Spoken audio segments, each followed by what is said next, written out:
মাননীয় উপদেষ্টা আপনার কথার মাঝে একটু কথা বলতে চাচ্ছিলাম। আমার কথাটা শেষ হওয়ার পরে হ্যাঁ, মিডিয়া কি সত্য প্রচার এখন করছে না? মিডিয়া সত্য প্রচার করার জন্যই কিন্তু এই পর্যন্ত আগায় গেছে।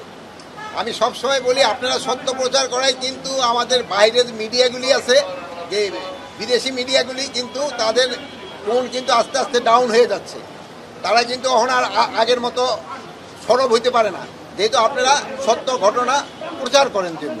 আর আমি আপনাদের এখানে বলতেছিলাম যে আপনারা যদি একটু নিজেরা একটু ডিসিপ্লিনভাবে সব কিছু করেন, তবে কিন্তু আমরা আরও বেশি খবর দিতে পারি।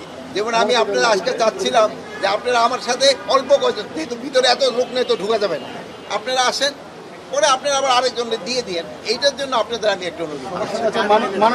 কোনো ধরনের শঙ্কা নাই, আপনারা যেইভাবে সাহায্য এবং সহযোগিতা করে যাচ্ছেন, কোনো ধরনের কোনো শঙ্কা হবে না। মাননীয় উপদেষ্টা, সম্প্রতি আওয়ামী লীগের বেশ কয়েকজনকে আপনারা গ্রেফতার করেছেন, তারা বিভিন্ন রকমের গুপ্ত কার্যক্রম চালিয়ে যাচ্ছে। হ্যাঁ, সেক্ষেত্রে আসলে আওয়ামী লীগের কার্যক্রম বন্ধে আপনাদের আইন শৃঙ্খলা বাহিনী কি করছে? এবং সেখানে আমরা দেখলাম সেনাবাহিনীর একজন কর্মকর্তা রয়েছে। শোনেন, সেনাবাহিনী কর্মকর্তা জড়িত আছেন কিনা? যে বাহিনী যে জড়িত থাকবে কাউকেই ছাড় দেওয়া হবে না, সবারই আইনের আওতায় নিয়ে আসা হবে।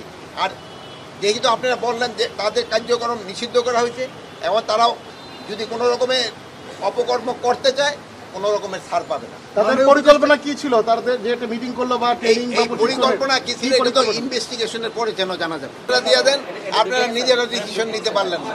আমার কথাগুলি আপনারা টিভিতে প্রচার করে যে আপনাদের আমরা বললাম যে ঠিক আছে আপনারা আসেন, তিনজন আসেন, কিন্তু আপনারা কিন্তু পারতেছেন না। আইন শৃঙ্খলা করবো যে আপনারা সত্যি ঘটনাটা প্রকাশ করবেন। এখানে সত্যি ঘটনা প্রকাশ করলে জনগণেও উপকৃত হয়,